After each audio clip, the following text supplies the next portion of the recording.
Police have made 25 arrests against members of a far-right terror group suspected of planning an attack on Parliament. More than 3,000 officers took part in early morning raids. Let's go live to Berlin. We can speak to our correspondent, Damien McGuinness. Great to have you with us, Damien. This is quite an exceptional story. Talk our viewers through what we know so far.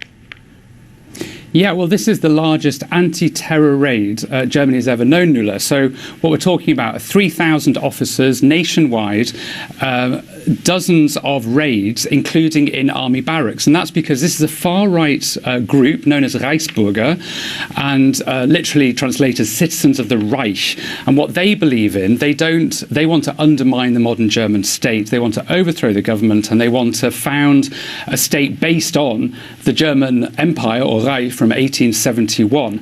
Now, this is a very fringe movement, potentially a very violent movement, and that's why officers have taken this so seriously, because some of the people involved in this movement, some of the people arrested, the 25 people arrested, were former officers, former soldiers.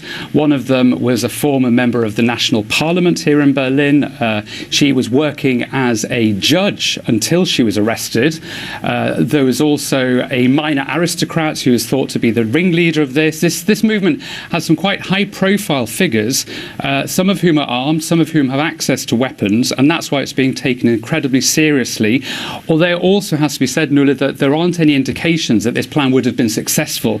This is a very radical group, but also a very fringe group. They've been going for decades, since the 80s, and even though they're armed, and even though there are outbreaks of violence regularly, they're not seen as an imminent threat to the German state, in the sense that this is something where there have been any injuries so far in this particular plot, or anyone's died in this plot, but it's being taken seriously enough to show really that nationwide raids have been merited. And, you know, we've seen dozens of arrests so far, and more are likely to come. It's so interesting. I'm sure people, Damien, will start pointing out parallels that they may see with the United States if we think of some of the more far-right groups, particularly in the aftermath of the January 6th attack on the US Capitol.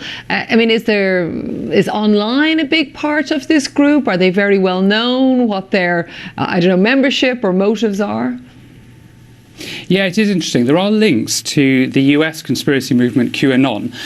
This movement, the Reichsbürger movement, the Citizens of the Reich movement, goes back to the 80s. So this has been going for decades. We have times in Germany where they seem to be more active, other times when they seem to be less active.